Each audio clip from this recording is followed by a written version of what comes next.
What's going on, guys? Welcome back to the channel. So it's time for the weekly rotation. We've got a couple of new items here in the rotation. Literally 1, 2 new releases, and to the collection 1, 2, 3, 4, 5 just in general that are newer to the collection, but 2 of them are newer releases. We've got a couple of reach backs on the channel, some favorites of mine that I haven't worn in a little while.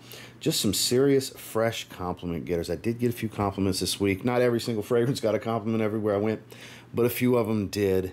And you know, you guys like to hear about that from what I can tell. So it's week number 247. We're going to talk about the rotation. Stay tuned.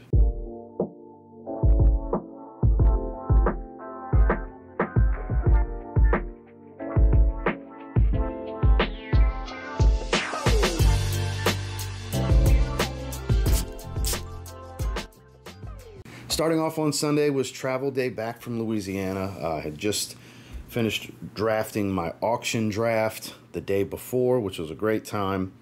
And here we are. Opening week, kickoff week of NFL Sunday. Here this morning as we record this. And we are talking about a banger in Roja Parfums' Harrods Parfum Pour Homme. This is one of the best rich citrus fragrances I've ever smelled. That green label's fitting, because it's a very green woodsy type of fragrance, but the citrus at the top.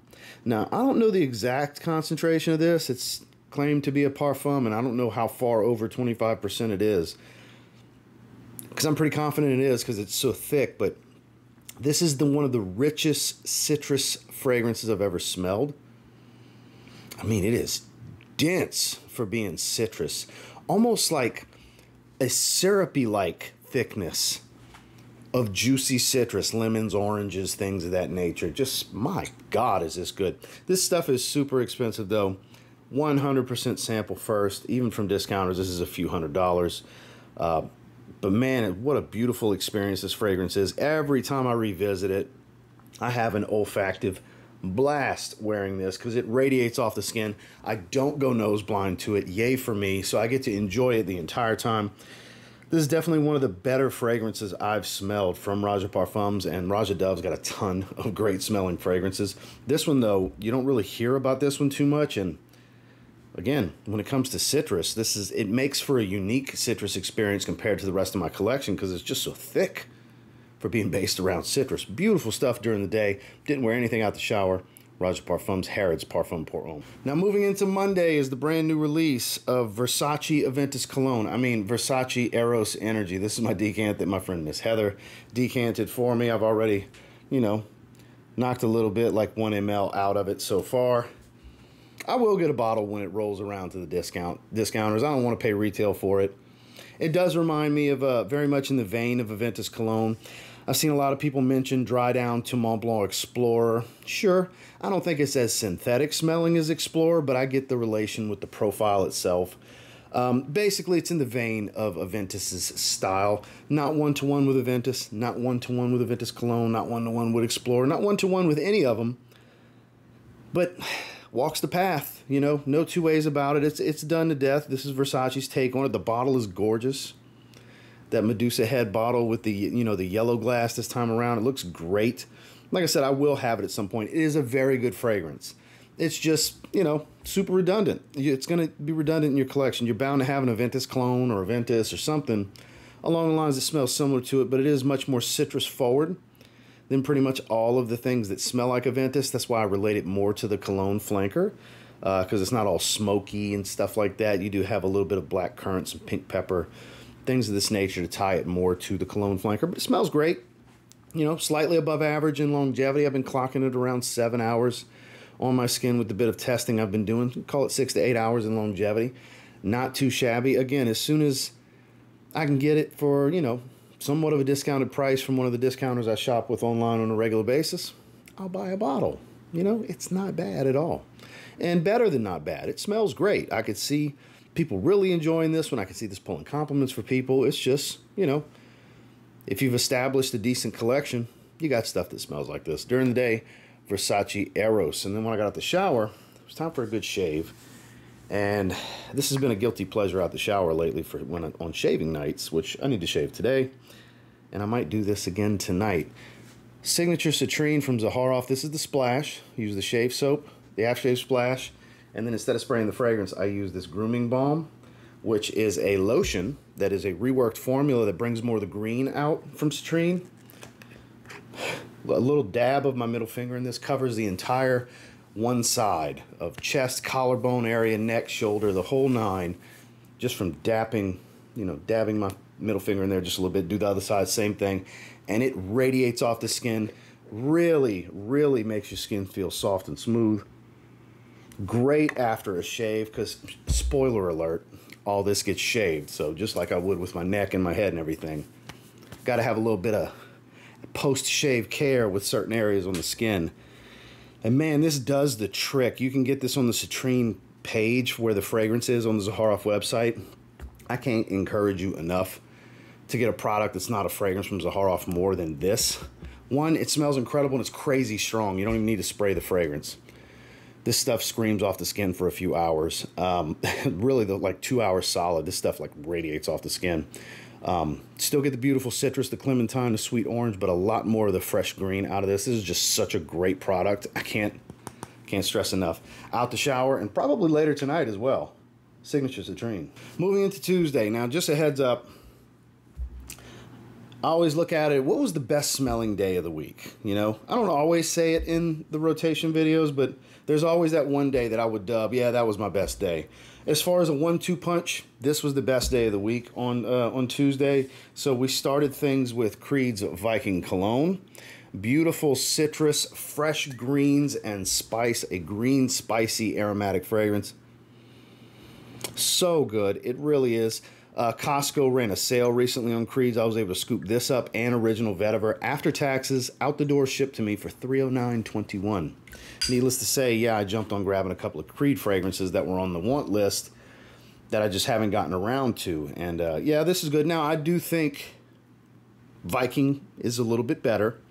I think the prominence of the mint and pink pepper combo in Viking is a little bit better than the way it's composed here. This doesn't have the mintiness. This is a bit spicier overall, but damn good fragrance nonetheless. It's crazy to think that I find the original is a little bit fresher than the Cologne flanker, but this is a fantastic fragrance. It really is. Creed always brings the heat. I'm sorry. I like their releases. I really do. And decent performer on me. Falls in the 6 to 8 hour range in longevity on my skin. Just a great gentlemanly daily wear, objectively masculine fragrance. I mean, it's just, can't see too many women enjoying this, but you never know. But during the day, man, was I smelling good with Viking Cologne. And then when I got the shower, we went a little fresher, a little greener, a little cleaner. Mugler Cologne come together. This one's been popping in the rotation pretty much weekly at this point. I'm a huge fan of this fragrance. I love it. And yeah, I got original vetiver now, but I mean, I still enjoy this. When you want the... So the reason I think it's kind of a good thing to have both, because yeah, it's wildly redundant. Original vetiver in this, wildly redundant. But the difference, the big difference to me, is the dry down of original vetiver has this slightly more casual, elegant vetiver-like note that offers a little bit of an earthy tone, but it's not really like a dirty fragrance. It's still a very clean fragrance. It's just, I don't know, it comes across a bit elevated over this, so I prefer that for out and about during the day, whereas lackadaisical, relaxing, laid-back situations, fresh out the shower, things like that, I think that's where this comes into play. It's phenomenal. And I do have the old version, Terry Mugler Cologne, and it's identical to it. It really is. Fresh citrus, green petitgrain, clean musk, soapy neroli. Just beautiful. Beautiful. I paid like $58 for it. I'd do it again. This is going to get a pretty heavy wear moving forward now that I have a fresh bottle, because the citrus is a little spoiled in my vintage bottle, but man, such good stuff. Out the shower, Mugler Cologne come together. Moving into Wednesday and Thursday. So double whammy, wore it during the day, wore it out the shower. On Thursday, gave myself 2 sprays to go to the gym. Just been, you know, wearing it a lot. I did a couple test sprays the previous day. Upcoming new release, out for pre-sale right now, is a Zaharoff Signature Seraphim Red. So Seraphim Red is most of what Seraphim Blue was. Minty, aquatic, musky, minus the lavender, the coconut, the apple, the iris.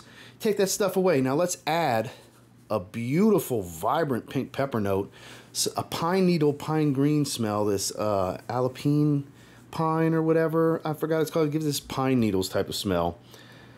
So you have this super bright, fresh, spicy, sweet, slightly sweet pink pepper eucalyptus pine green combo at the top.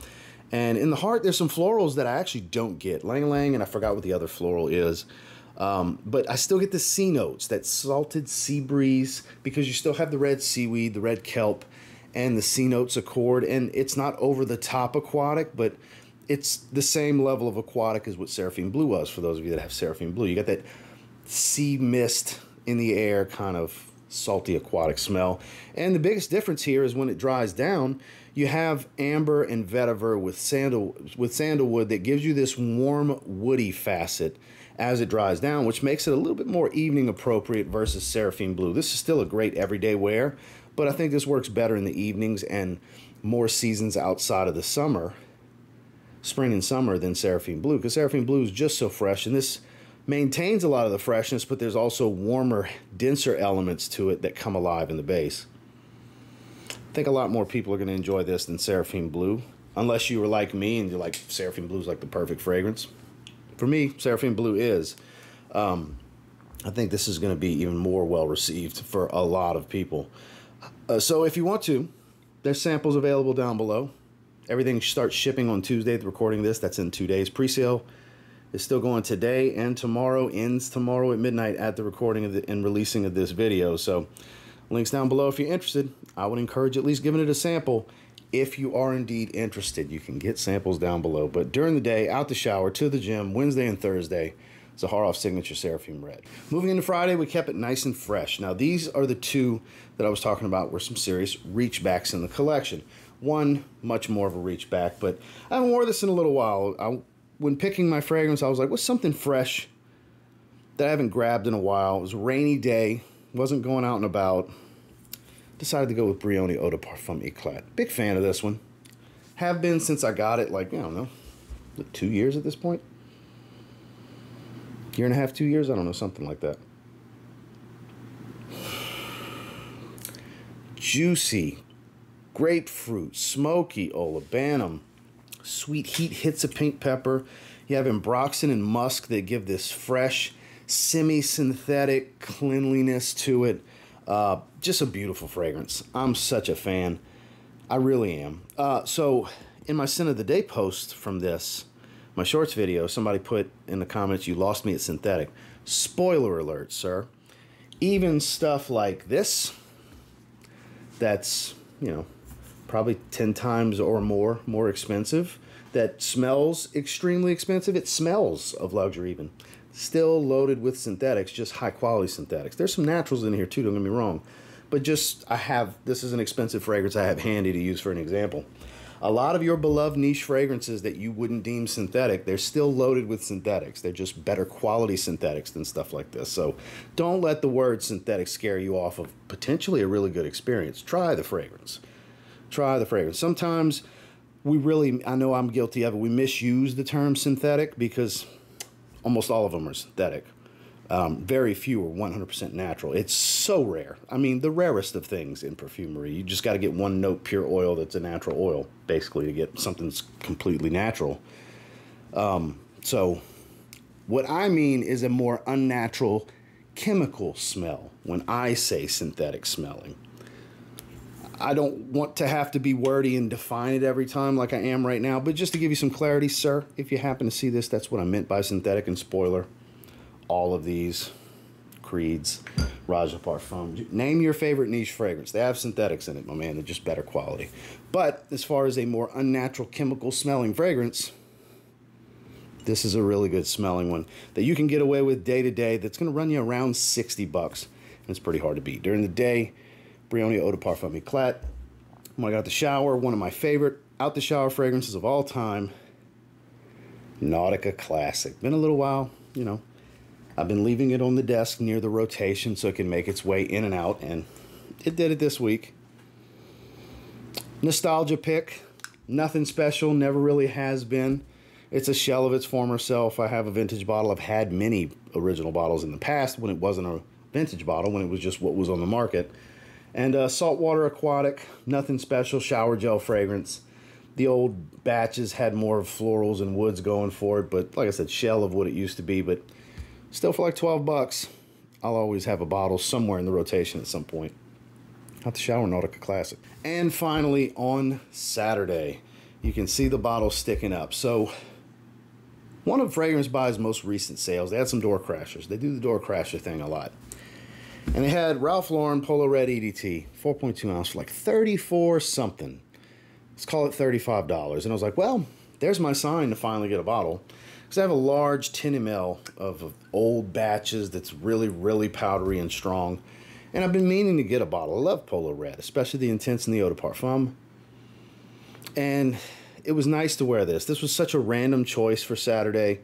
At the recording of this is what I wore yesterday. Sweet, fruity, fresh, powdery. You gotta like powdery. It's a powdery fragrance, surprisingly. For being very fruity, it happens to be powdery. Smells youthful, playful, something that a young man that doesn't mind powdery fragrances could really get down with. A walk down memory lane for some of you guys in my age bracket, because, I mean, it's Polo Red EDT's been around for years at this point. It's been flankered to death, damn near. It's pretty much been flankered more than Polo Blue, I think. Red Rush, Red Remix, Extreme, Intense, Parfum, the EDT. I feel like I'm forgetting some. Limited edition bottles, of course, but Polo Blue's done those too. It's pretty close. Polo Blue's still got it beat by a little bit, I think, but point is, they flanker these a lot, and not all of them tie to this DNA. Some of them do, and this isn't something I'm gonna, be like, oh, you should add this to your collection. Look, if the price is right and the timing's right, and you're at, situation like mine, where it was a door crasher, I was making an order anyways, and I was like, what the hell, 35? This is probably the cheapest I've ever seen it. Let me scoop it and add it to the collection. If you run across situations like that, sure, go for it. Maybe it's something you used to wear. You want to take a walk down memory lane for nostalgia's sake. Grab a bottle. Outside of this, I think there's several that are better. The Eau de Parfum. Some people really love the Parfum, which I do like. I think it doesn't smell enough like this to be called Polo Red Parfum. But they got some good ones out there. And honestly, I think it deserves some respect put on its name. It was nice to reach for it. I didn't wear anything out the shower. But during the day on Saturday, Ralph Lauren's Polo Red Eau de Toilette. Well, that was this week's rotation. And until next time, do me a real quick favor. Go ahead and like, comment, subscribe. So I do appreciate all the feedback. I love hearing from you guys. What'd you guys wear this week? Comment down below. You know the routine if you're a regular here on this format, this video in particular on this channel. I'm always curious to see what you guys are wearing. I'll try to have links down below for everything as best I can. And yeah, thanks for watching. I'll catch you guys next time. If you happen to grab anything that I wore this week and you give it a spray now, pretty confident you'll thank me later. Have a good one, guys.